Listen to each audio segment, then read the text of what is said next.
મિત્રો, ચોમાસામાં એક ડૉક્ટર પતિ પત્ની અમદાવાદ શહેરમાં રાતના 4 વાગ્યે પોતાના હોસ્પિટલની શિફ્ટ પૂરી કરીને ડૉક્ટર રાજેશ પોતાની પત્ની ડૉક્ટર મીનાક્ષી સાથે ઘરે પાછા ફરી રહ્યા હતા. આજે આ બંનેના ચહેરા પર થાક ઓછો અને ખુશી વધારે દેખાતી હતી, કારણ કે ઘણા લાંબા સમયની નોકરીની વ્યસ્તતા પછી એમને થોડી રજાઓ મળી હતી. બંને પતિ પત્ની વ્યવસાયી ડૉક્ટર હતા, એટલે ક્યારેય પોતાના પરિવાર સાથે તેઓ સમય પસાર કરી શકતા નહોતા. પરંતુ આજે ઘણા સમય પછી એમને શાંતિથી એકબીજા સાથે સમય પસાર કરવાનો મોકો મળ્યો હતો. હવે એ જ સમયે રાજેશે કારની થોડી બારી ખોલી, બહારની ઠંડી હવા અંદર આવી અને મીનાક્ષીએ એક ઊંડો શ્વાસ લીધો અને કહ્યું, આવું વાતાવરણ જોઈને તો બહાર ફરવાનું મન થઈ જાય નહીં? તેણે હસતા હસતા તેના પતિ તરફ જોયું. રાજેશે પણ હસીને સહમતિ આપી, અને આ વખતે આપણે આરવને પણ લઈ જઈશું. ઘણો સમય થઈ ગયો આપણે આરવના જન્મ પછી તો ક્યાંય બહાર ગયા જ નથી, અને આમ પણ આજકાલ વાતાવરણ પણ ખૂબ સરસ મજાનું થઈ ગયું છે, એટલે આપણે કાલે જ ક્યાંક બહાર ફરવા માટે નીકળી જઈએ. આવી બધી વાતો કરતાં કરતાં બંને પતિ પત્નીની પોતાના ઘર સુધી પહોંચી ગયા. ઘરની અંદર પહોંચતા જ મીનાક્ષી સૌથી પહેલાં પોતાના 3 વર્ષના દીકરા આરવને જોવા માટે એના રૂમ સુધી પહોંચી ગઈ. જઈને જોયું તો આરવ ગાઢ ઊંઘમાં સૂતો હતો, એટલે એના માથા પર હવેથી હાથ ફેરવીને એ ફરી બહાર હોલમાં આવી ગઈ.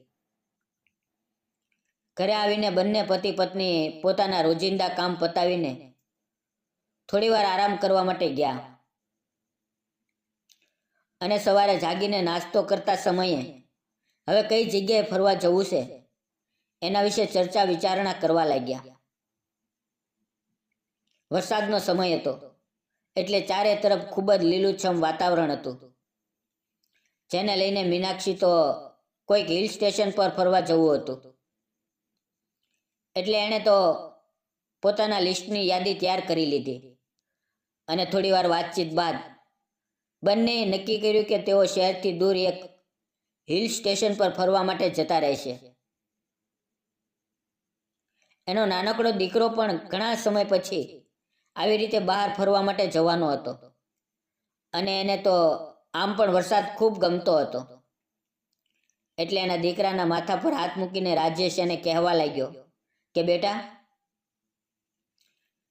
આ વખતે વરસાદમાં નાહવાની તને કોઈ ના નહીં પાડે. એટલે એનો દીકરો પણ ખુશ થઈ ગયો. એ જ સમયે બહાર ધીમો ધીમો વરસાદ પડવા લાગ્યો,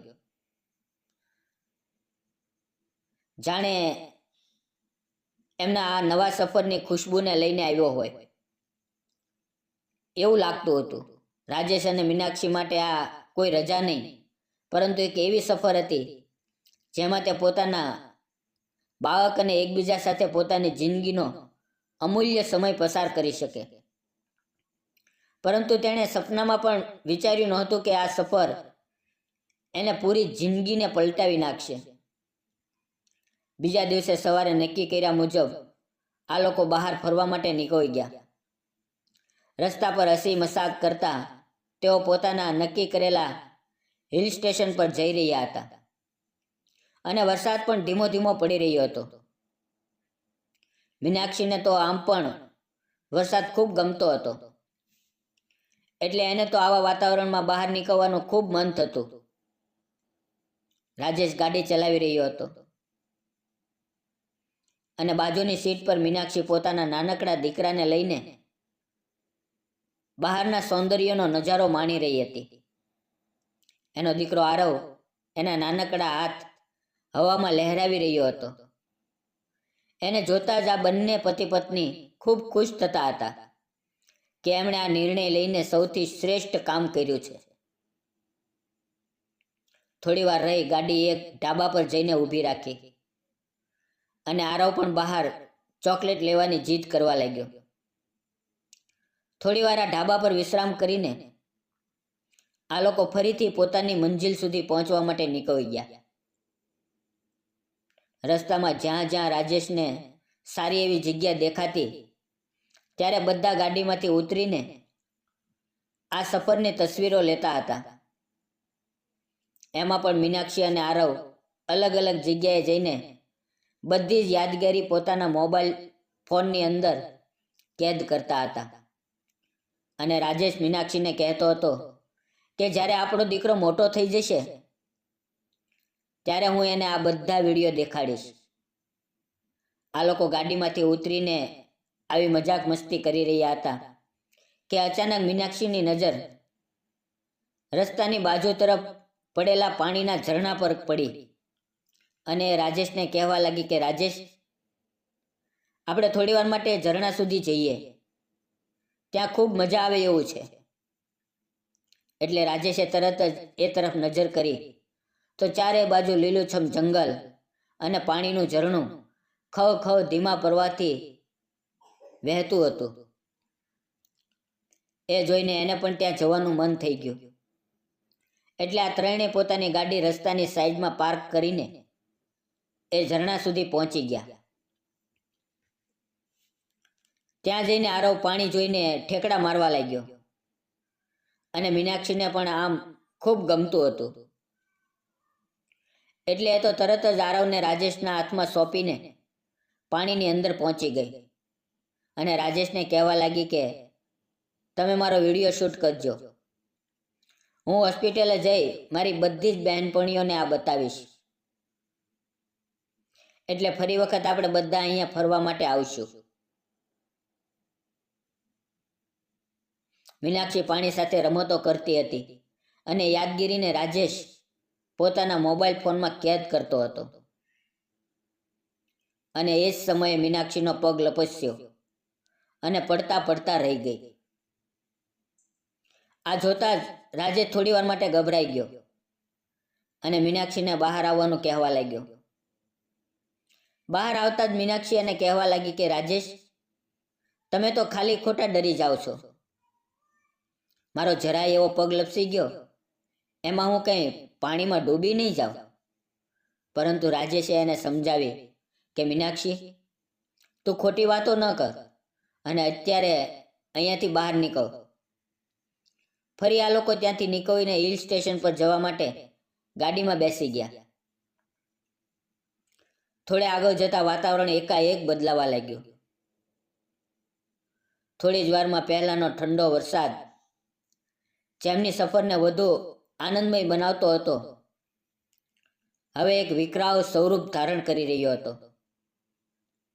આકાશમાં ઘટાટોપકા વાદળો ઘેરાયા હતા અને પવનના સુસવાટા અને વીજળીના કડાકા સાથે ધોધમાર વરસાદ વરસી રહ્યો હતો.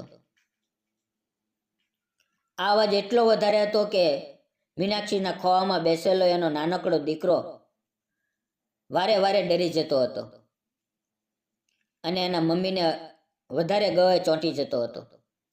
એ સમયે બપોરના માત્ર 3 જ વાગ્યા હતા, પરંતુ વાતાવરણ એટલું બધું બદલાઈ ગયું કે જાણે રાતના 8 વાગી ગયા હોય. જે રસ્તો આસપાસ લીલાછમ જંગલોથી ભરેલો હતો એ જ રસ્તો અત્યારે પૂરેપૂરો ધુમ્મસ ભર્યો અને જોખમી લાગતો હતો. કારના વાઇપર્સ પૂરી તાકાતે શરૂ હોવા છતાં રાજેશને આગળનો રસ્તો સ્પષ્ટ દેખાતો નહોતો. દરેક વાહક પર પવનના ઝાપટા કારને હલાવી દેતા હતા, જેથી રાજેશે સ્ટેરિંગને વધુ મજબૂતીથી પકડી રાખ્યું હતું. એની સામે મીનાક્ષી, જે હંમેશા શાંત અને સ્થિર સ્વભાવની હતી, આવું વાતાવરણ જોઈને થોડીવાર માટે તો એ પણ ચિંતામાં મુકાઈ ગઈ. તેણે આરવને પોતાની નજીકમાં લીધો અને ધીમા અવાજે કહ્યું, બેટા, એમાં ડરવાની જરૂર નથી. આ વરસાદ બસ હમણાં જ બંધ થઈ જશે. પરંતુ એના શબ્દોમાં ગભરાહટ હતી. પોતાની પત્ની અને બાળકને આવી રીતે જોઈને રાજેશે તેમને દિલાસો આપતા કહ્યું કે બેટા, આ વરસાદ તો રમત રમે છે, હમણાં એની રમત પૂરી થઈ જશે. એટલે અહીંયાથી ચાલ્યો જશે અને આપણે તો બસ પહોંચવા જ આવ્યા છીએ. રાજેશે બંનેને શાંત કરવા માટે આવું કહી રહ્યો હતો, પરંતુ એની નજર પણ રસ્તા પર ટકેલી હતી. રસ્તો લપસણો થઈ ગયો હતો અને દરેક વળાંક એક અજાણ્યો ખતરો લાગતો હતો. વીજળીનો એક જોરદાર કડાકો થયો અને આખું વાતાવરણ એક સેકન્ડ માટે પ્રકાશિત હોઈ ઉઠ્યું, જેમાં રસ્તાની બાજુના ઝાડ અને ખાડીઓ ભયંકર રીતે દેખાતા હતા. આ વરસાદ એમની સફરનો આનંદ હતો, અત્યારે એમના માટે મોટી મુસીબત બનીને ઊભો હતો. ચારે તરફ પવનનો અવાજ, ધોધમાર વરસાદ અને વીજળીના કડાકા આ પરિવારની હિંમતની પરીક્ષા લઈ રહ્યું હોય એવું લાગતું હતું. પણ છતાં રાજેશ પોતાને શાંત રાખીને ધીમે ધીમે ગાડી ચલાવતો હતો.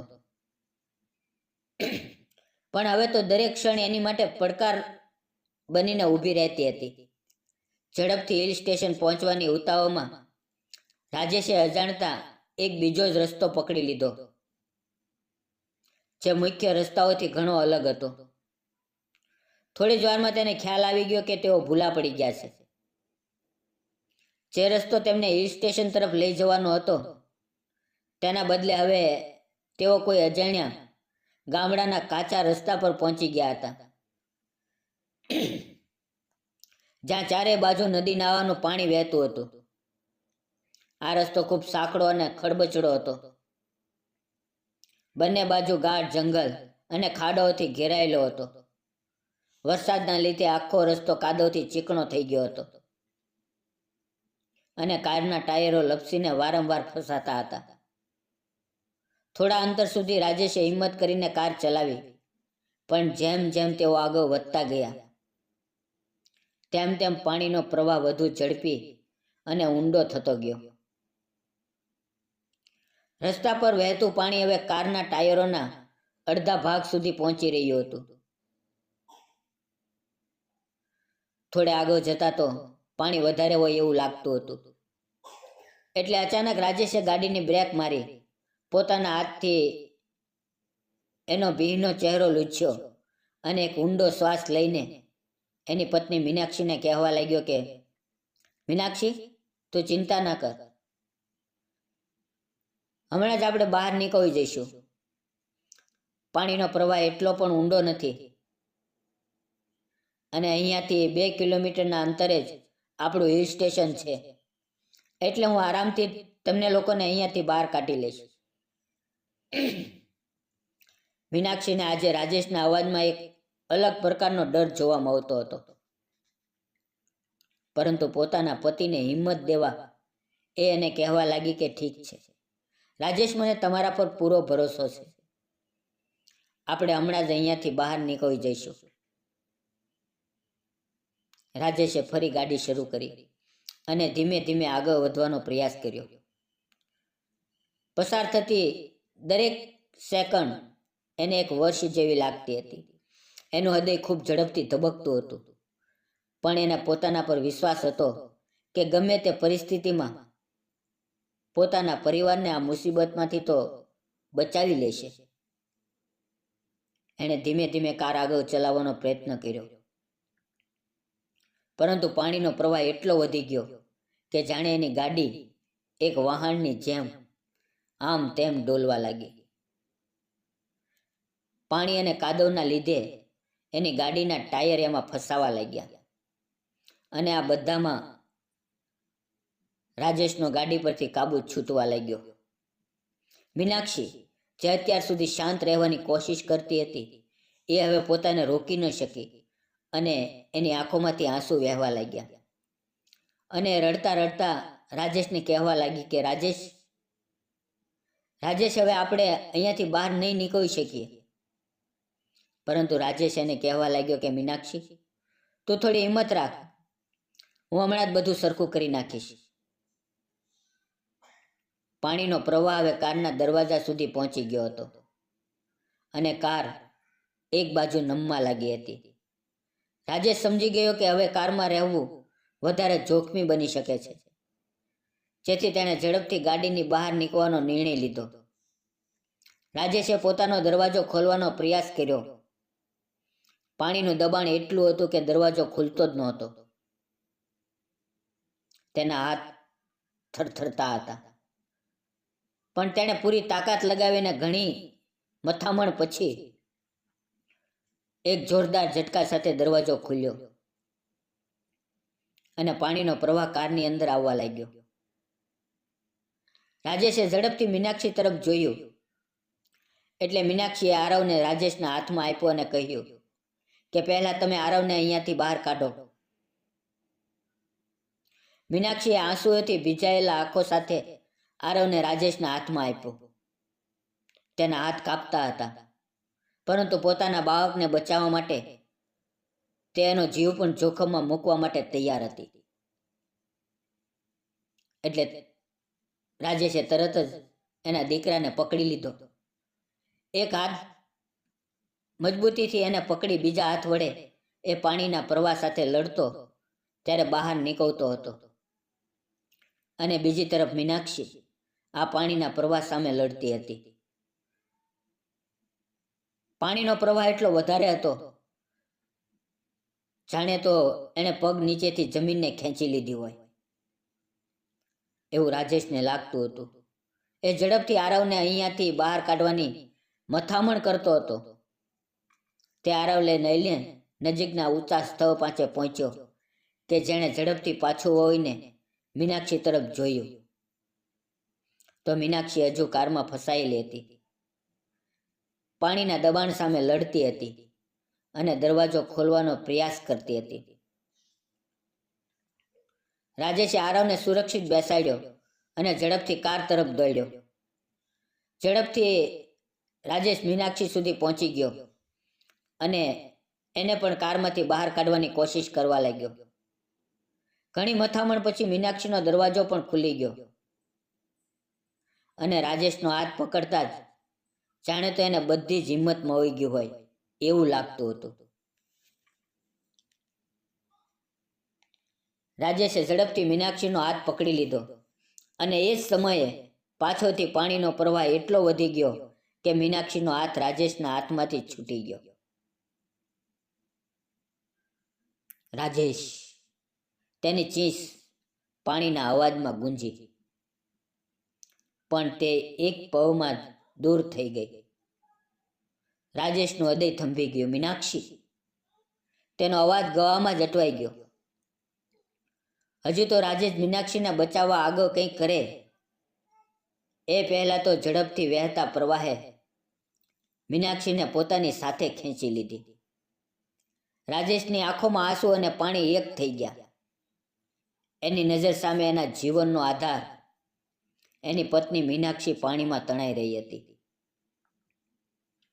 અને એ ધારે તો પણ કંઈ કરી શકે એમ નહોતો. જાણે તો એનું હૃદય થોડીવાર માટે ધબકારા જ ભૂલી ગયું હોય એવો આઘાત એને લાગતો હતો. એ ફક્ત એના પત્નીના નામની બૂમો પાડતો હતો, પરંતુ પાણીના પ્રવાહે મીનાક્ષીને ઘણી દૂર સુધી પહોંચાડી દીધી હતી. એ જ સમયે આરવના રડવાનો અવાજ રાજેશના કાન સુધી પહોંચ્યો અને એણે આરવ તરફ નજર કરી તો આરવ ત્યાં ઊભો ઊભો એના મમ્મીનું નામ લઈને રડતો હતો. થોડીવાર પહેલા જે પરિવારનો અવાજ એક હાસ્ય અને પ્રેમથી ભરેલો હતો, એ જ પરિવાર આજે એક અસહ્ય વેદનાથી પીડાઈ રહ્યો હતો. રાજેશ પાણીમાંથી ફરી બહાર નીકળીને એના દીકરા આરવ પાસે પહોંચી ગયો. આરવ એટલો રડી રહ્યો હતો કે રાજેશે ઝડપથી એને પોતાના ગળે લગાડી લીધો. રાજેશનું હૃદય જાણે તો ટુકડે ટુકડા થઈ ગયું હોય એવું એને મહેસૂસ થતું હતું. એની નજર ફક્ત મીનાક્ષીને શોધી રહી હતી. આરવનું રડવાનું હવે ધીમું થઈ ગયું હતું, પરંતુ એ ફક્ત એના મમ્મીને જ અવાજ લગાવી રહ્યો હતો. એનો આ અવાજ જાણે તો રાજેશના હૃદયને વીનતો હોય એવું લાગતું હતું. તેણે આરવને શાંત રાખવાનો પ્રયત્ન કર્યો અને એને કહેવા લાગ્યો કે બેટા બેટા મમ્મી હમણાં આવી જશે, પપ્પા હમણાં એને લઈ આવશે.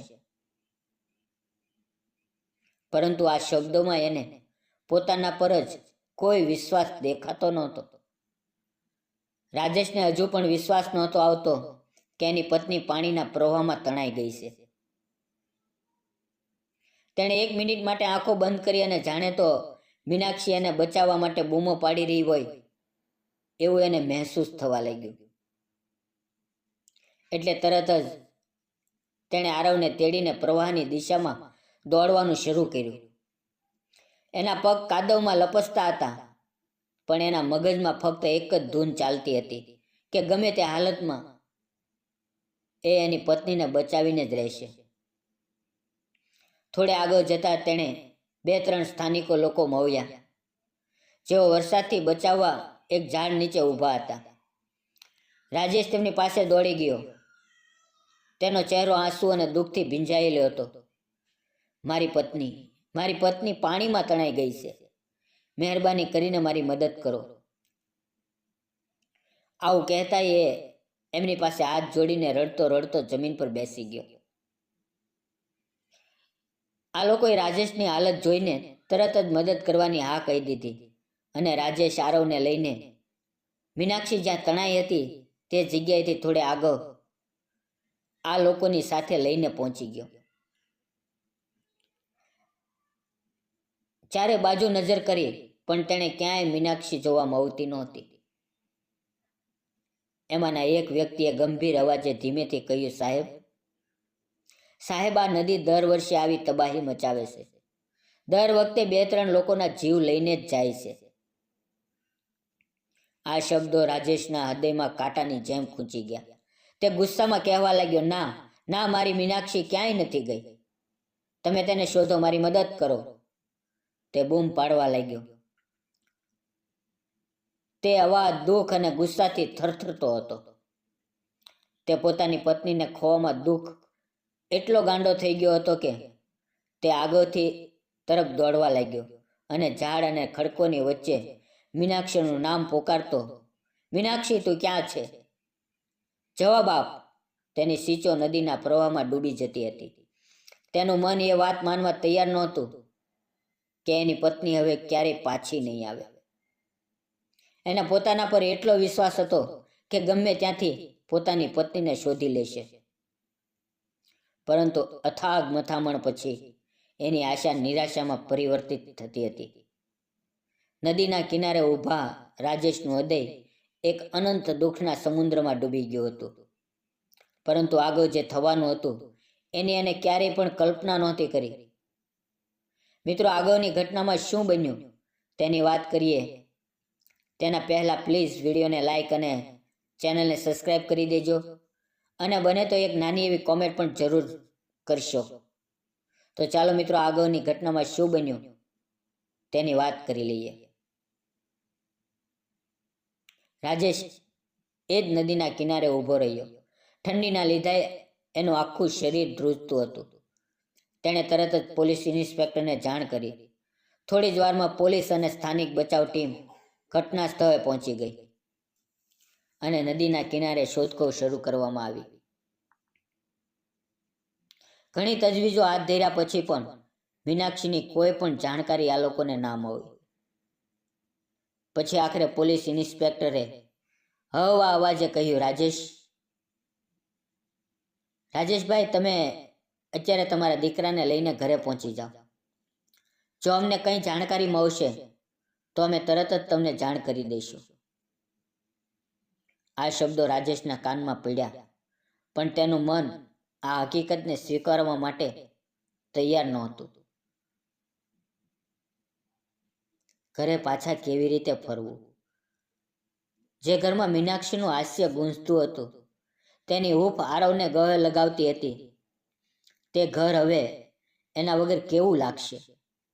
તેની આંખો નદી તરફ સ્થિર હતી, જાણે હજુ એક ચમત્કાર થશે અને મીનાક્ષી તેનો હાથ પકડીને બહાર આવશે. પણ આવો કોઈ ચમત્કાર ન થયો. આખરે આરવની નાનકડી આંખો અને તેનું થાકેલું શરીર જોઈ રાજેશે ભારે હૃદયે પાછા ફરવાનું નક્કી કર્યું. તેણે આરવને ગળે લગાવ્યો અને સ્થાનિક લોકોની મદદથી એક બીજી ગાડીમાં ઘર તરફ સફર શરૂ કરી. એ જ રસ્તો જે થોડા કલાકો પહેલા હાસ્ય અને આનંદથી ભરેલો હતો, હવે એક દુઃખદ યાત્રા બની ગયો હતો. રાજેશનું મન પોતાને જ દોષ આપતું હતું કે કાશ એણે અહીંયાથી ગાડી ન ચલાવી હોત, તો આજે તેની પત્ની સુરક્ષિત એની સાથે હોત. રસ્તામાં દરેક નાની વસ્તુ મીનાક્ષીની યાદ અપાવતી હતી. બારીની બહાર જોતા વહેતું વરસાદનું પાણી તેને તેની ખોવાયેલી પત્નીનું ચિત્ર દેખાડતું હતું. રાજેશની આંખોમાં આંસુ રોકાતા નહોતા. જે રસ્તા પરથી તેઓ હસી મજાક કરતા પોતાના જીવનની એક યાદગીરી બનાવવા માટે આવ્યા હતા, એ જ રસ્તો તેમના જીવનની સૌથી મોટી દુર્ઘટના બનીને રહી ગયો. પસાર થતા હરેક રસ્તા પર રાજેશ મીનાક્ષી સાથે ઘણી બધી યાદગીરી રહી હતી, જે એને વધારે ને વધારે દુઃખ કરતી હતી. ઘરની નજીક પહોંચતા જ જાણે રાજેશનું મન સાવ ખાલી થઈ ગયું હોય એવું એને લાગતું હતું. જે ઘર હંમેશા હાસ્ય અને ખુશીઓથી ભરેલું હતું, એ જ ઘર આજે તેને ખંડેર જેવું લાગતું હતું. આરો તો ખૂબ થાકી ગયો હતો. એ રસ્તામાં જ રાજેશના ખોવામાં સૂઈ ગયો હતો. એટલે ઘરે આવતા જ રાજેશ સૌથી પહેલા આરવને પોતાની જગ્યા પર સુવડાવ્યો અને પછી એણે ઘરના હરેક ખૂણામાં મીનાક્ષીનો અવાજના ભણકારા વાગતા હતા. એનું આ દુઃખ શબ્દોમાં વણી શકાય એવું જ નહોતું. જેવો તે પોતાના હોલમાં બેઠો કે એની નજર એના મોબાઈલ ફોન પર પડી અને એણે આ સફરમાં મીનાક્ષીના લીધેલા વિડીયો જોવાનું શરૂ કર્યું. આ વિડીયો જોતા જે પોતાને રોકી ન શક્યો અને ચોધાર આંસુએ રડવા લાગ્યો. થોડા સમયમાં તો રાજેશના ઘરમાં એક અલગ જ ગમગીની છવાઈ ગઈ. જાણે તો એનું આખું જીવન પળવારમાં જ થંભી ગયું હોય. એને લાગ્યું મીનાક્ષીની ગેરહાજરી એના જીવનના હરેક રંગને ઝાંખા કરી દેતી હતી. આ જ દુઃખમાં એ ઘણા દિવસો સુધી પોતાના હોસ્પિટલ પર પણ ના ગયો, જ્યાં તે અને મીનાક્ષી એક સાથે દર્દીઓની સેવા કરતા હતા. આ બધું હવે એના માટે એક દુઃખદ સપનું બનીને રહી ગયું હતું. રાજેશની દિનચર્યાની હરેક વસ્તુ સવારના નાસ્તાથી લઈને રાતના ભોજન સુધી એની પત્ની મીનાક્ષી વગર અધૂરી લાગતી હતી. જ્યારે રાજેશના માતા પિતાને પોતાના પુત્ર સાથે બનેલી આ ઘટનાની જાણ થઈ એટલે તેઓ તરત જ રાજેશના ઘરે દોડીને આવ્યા. રાજેશની માતાએ આરવને ગળે લગાવ્યો, તેના નાનકડા ચહેરા પર હાથ ફેરવ્યો અને તેને પ્રેમથી શાંત કર્યો. તેમણે આરવની સંભાળ રાખવાની જવાબદારી લીધી, જેથી તેનું બાળપણ થોડું હળવું રહે. પણ રાજેશની હાલત જોઈ તેમનું હૃદય પણ ફાટી જતું હતું. તેમનો દીકરો જે હંમેશા હસતો ખેલતો રહેતો, હવે એક શાંત ભાંગેલી મૂર્તિ જેવો બની ગયો હતો. તેના પિતાએ તેને ગળે લગાવીને કહેવા લાગ્યા, બેટા, થોડી હિંમત રાખ, આરવને તારી જરૂર છે. પણ રાજેશની આંખોમાંથી ફક્ત આંસુ જ વહેતા. 7-8 દિવસ આમ જ વીતી ગયા. રાજેશ રોજ સવારે ઉઠી પોલીસ સ્ટેશનનો સંપર્ક કરતો અને મીનાક્ષી વિશે કોઈ નવી જાણકારી મળી કે નહીં તે બાબતમાં પૂછ્યા કરતો. પણ દર વખતે એને એક જ જવાબ મળતો હતો કે અમે શોધી રહ્યા છીએ સાહેબ. સાહેબ, કંઈ ખબર પડશે તો જણાવશું. આ શબ્દો હવે રાજેશ માટે ખાલી આશ્વાસન બનીને રહી ગયા હતા. દિવસો આવી જ રીતે વીતતા ગયા, પણ રાજેશનું દુઃખ ક્યારેય પણ હળવું ના થયું. રાજેશના માતા પિતા આરવની નાની ઉંમર અને તેના માતાના પ્રેમની ખોટને ખૂબ સારી રીતે સમજતા હતા અને તેમણે રાજેશની આંખોમાં દુઃખનો સમુદ્ર પણ જોયો હતો. પણ આરવના ભવિષ્ય માટે તેમણે એક મુશ્કેલ વાત રાજેશને કહેવાનું નક્કી કર્યું. એક સાંજે ઘરના શાંત વાતાવરણમાં રાજેશના પિતાએ હળવા અવાજે કહ્યું, બેટા, આરવને હજુ માના પ્રેમની ઘણી જરૂર છે અને તારી ઉંમર પણ નાની છે, તો તું બીજા લગ્ન કરવાનો વિચાર કર. આ સાંભળતા જ રાજેશ ગુસ્સે થઈ ગયો અને એણે દ્રઢ અવાજમાં પોતાના મમ્મી પપ્પાને કહી દીધું કે પપ્પા, મમ્મી, હું મીનાક્ષી સિવાય કોઈ પણ બીજી સ્ત્રીને મારી પત્ની તરીકે નહીં સ્વીકારી શકું. તે મારું બધું હતી અને હંમેશા રહેવાની છે. આટલું બોલતા એની આંખો ભીની થઈ ગઈ અને રાજેશના મમ્મી પપ્પા પણ એનું આ દુઃખ ખૂબ સારી રીતે સમજતા હતા. એટલે એમણે આ બાબતમાં કોઈ પણ દબાણ કરવાનું રહેવા દીધું. રાજેશના આ વ્યવહારમાં એની પત્ની પ્રત્યે એની વફાદારી સ્પષ્ટ રીતે દેખાતી હતી. પરંતુ થોડા દિવસ પછી રાતના સમયે આરવ અચાનક ઊંઘમાંથી જાગીને એના મમ્મીના નામની બૂમો લગાવીને રડવા લાગ્યો. આવું બનતા રાજેશ એકાએક પોતાની ઊંઘમાંથી જાગી ગયો અને આરવને શાંત રાખવાની કોશિશ કરવા લાગ્યો. પણ આવું એક દિવસ નહીં, વારંવાર બનવા લાગ્યો. આરવ અવારનવાર ઊંઘમાંથી જાગીને એના મમ્મીનું નામ લઈને મમ્મી ક્યાં છે, મમ્મી ક્યાં છે એવું બોલીને રડવા લાગતો. રાજેશ દર વખતે પોતાના દીકરાને સાચવવાની કોશિશ કરી, પરંતુ તેની નાનકડી આંખોમાં એને પોતાની માની ખોટ ખૂબ સ્પષ્ટ રીતે દેખાતી હતી. અને આ બધું રાજેશના મમ્મી જોઈ રહ્યા હતા. જેથી એક દિવસ સવારે જ્યારે રાજેશ આરવને પોતાના ખોળામાં લઈને બેઠો હતો, ત્યારે રાજેશના મમ્મીએ એને પ્રેમથી કહ્યું કે બેટા, હું જાણું છું કે તારું દુઃખ ખૂબ મોટું છે, પણ આરવની ઉંમર હજુ ઘણી નાની છે. એને પણ એક માના પ્રેમ અને હૂંફની જરૂર છે. હું તારા માટે નહીં, પણ તારા દીકરા માટે તને વિનંતી કરું છું કે તું બીજા લગ્ન કરવાની હા પાડી દે. એટલે આરવને માનો પ્રેમ મળી જશે. આ સાંભળતા રાજેશનું મન ફરી મીનાક્ષીની યાદોમાં ખોવાઈ ગયું. પછી તો એક ઊંડો શ્વાસ લઈને એના દીકરા આરવ સામે જોયું અને એના માથા ઉપર હાથ ફેરવીને એના મમ્મીને કહેવા લાગ્યો કે મમ્મી, હું આ જન્મમાં તો ક્યારે પણ મીનાક્ષીને ભૂલી નહીં શકું, પરંતુ મારા દીકરા માટે મારા નિર્ણય લેવો પડશે. જેથી તમારી વાત ધ્યાનમાં રાખીને હું આરવ માટે બીજા લગ્ન કરવા માટે તૈયાર છું. પોતાના હૃદય પર પથ્થર રાખીને રાજેશે પોતાના મમ્મીને એનો જવાબ સંભળાવી દીધો. આ સાંભળતા રાજેશના માની આંખો ભીની થઈ ગઈ, પણ તેણે રાજેશના ખંભા પર હાથ મૂકીને એને થોડી હિંમત આપી. રાજેશ મનમાં પોતાને આશ્વાસન આપતો રહ્યો કે આ નિર્ણય એણે પોતાના માટે નહીં, પરંતુ એના દીકરાની ખુશી માટે લીધો છે. રાજેશ તો આમ પણ એક સારો ડૉક્ટર હતો, એટલે એના માટે તો સરળતાથી યુવતીઓ મળી જતી હતી. એના માતા પિતાએ આરવ માટે એક શાંત અને પ્રેમાળ માતા મળી રહે એના માટે છોકરી ગોતવાનું શરૂ કર્યું. ઘણી લાંબી શોધખોળ પછી એમના ધ્યાનમાં એક છોકરી આવી ગઈ જે ગરીબ લોકોની મદદ માટે એક એનજીઓમાં કામ કરતી હતી. એને જોતા જ રાજેશના માતા પિતાને થયું કે આ છોકરી એના પુત્ર આરવને ખૂબ સારી રીતે સાચવી લેશે. અને પછી બંને પરિવારની વાતચીત બાદ લગ્નની તારીખ પણ નક્કી કરવામાં આવી.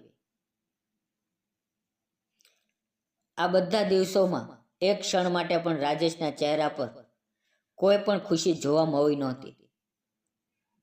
રાજેશ ફક્ત પોતાના દીકરા આરવ ખાતર આ બધું કરી રહ્યો હતો.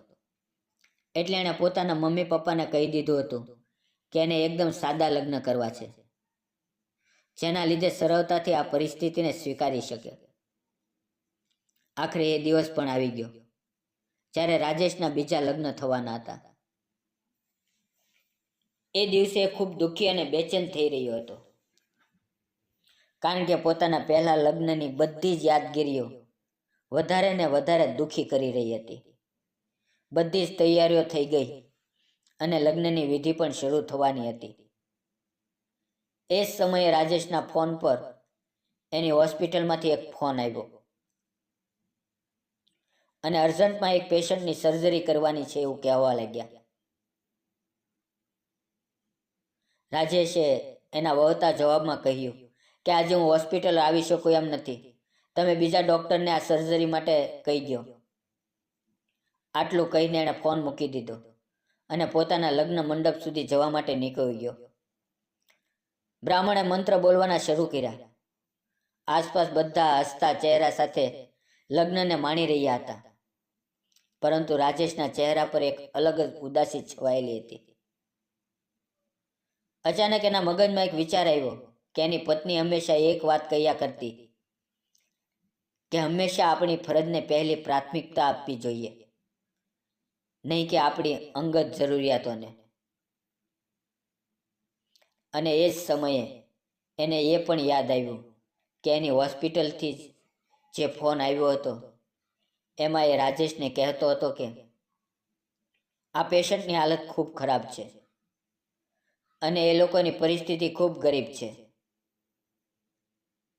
બધા જ ડૉક્ટરોએ ખૂબ વધારે પૈસા જણાવ્યા હતા, જેના લીધે તેઓ આટલા બધા રૂપિયા ભોગવી શકે એવી હાલતમાં નથી.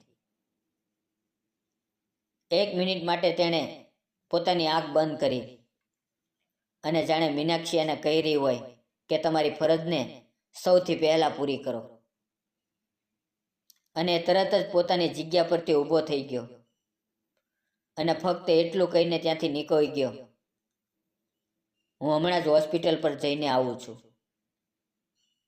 ત્યાં ઊભેલા તમામ લોકો આશ્ચર્યચકિત થઈ ગયા, પરંતુ રાજેશના માતા પિતા પરિસ્થિતિને સંભાળતા કહેવા લાગ્યા કે મારો દીકરો ક્યારેય પણ કોઈ દર્દીને હેરાન થતા ન જોઈ શકે, ભલે પછી એના જીવનનું ગમે તે થઈ જાય.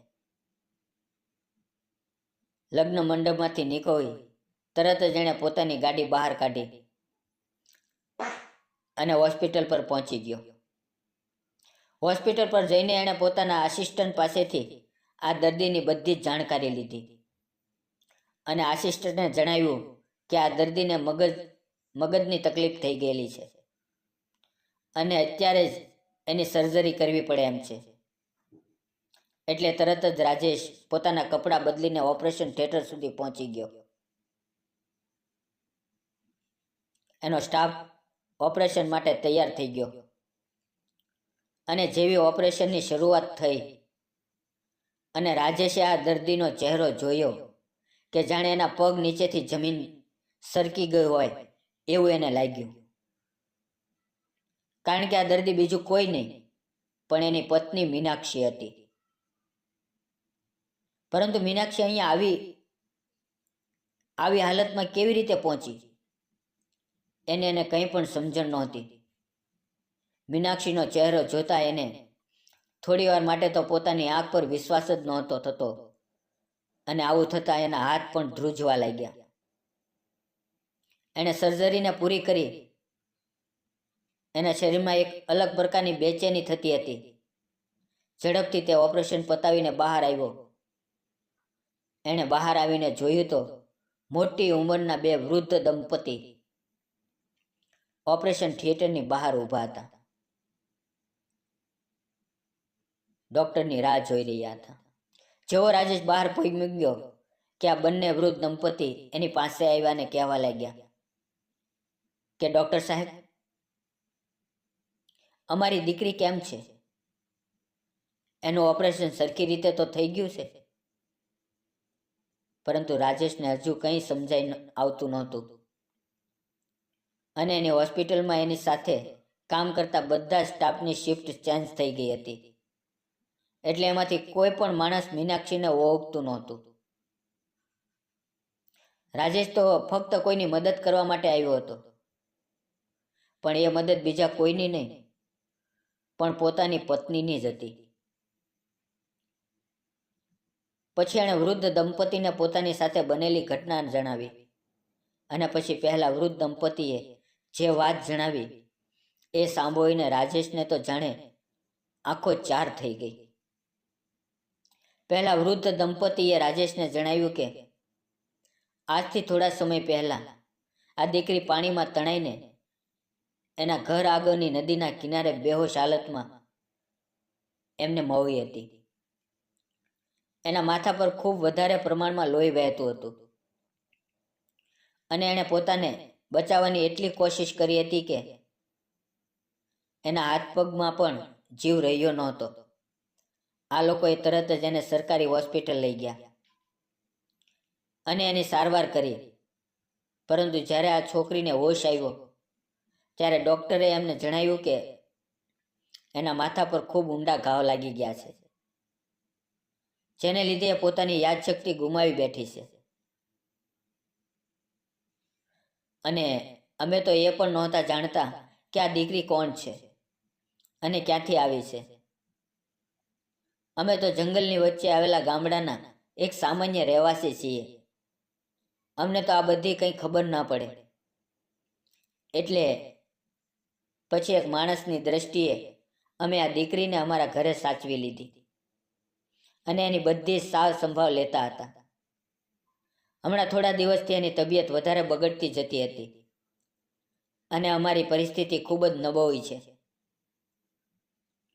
પછી એમને જાણવા મળ્યું કે આ હોસ્પિટલ પર ગરીબ લોકોને મફતમાં ઓપરેશન કરી આપે છે. એટલા માટે અમે આ દીકરીને અહીંયા લઈને આવ્યા. આ વાત સાંભળતા જ જાણે રાજેશને જીવમાં જીવ આવ્યો. એને એવો અહેસાસ થયો, પરંતુ એક વાતનું દુઃખ પણ થયું કે એની પત્ની એની યાદશક્તિ ગુમાવી બેઠી છે.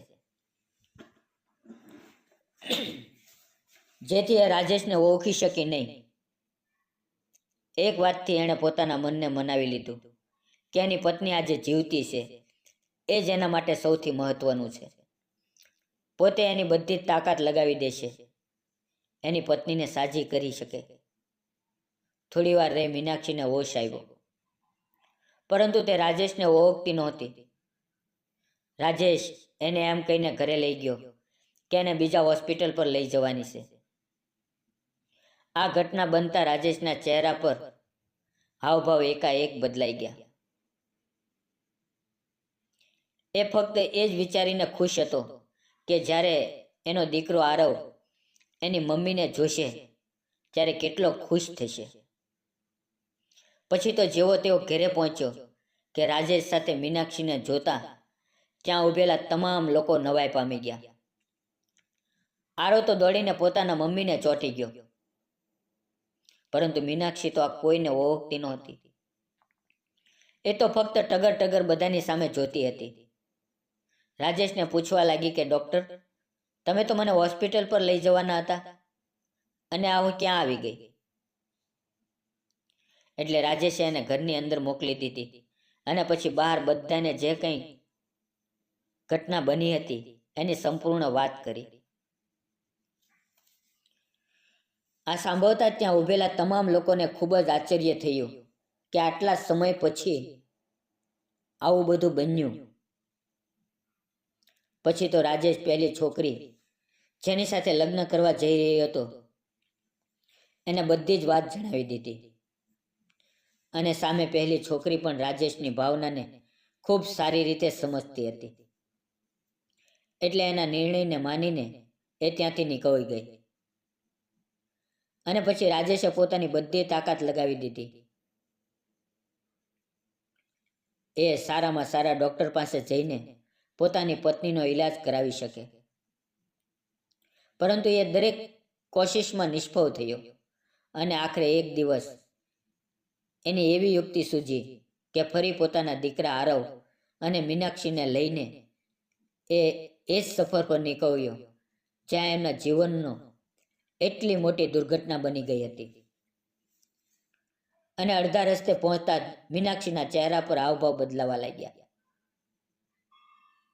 જાણે તો એને કંઈક યાદ આવી રહ્યું હોય.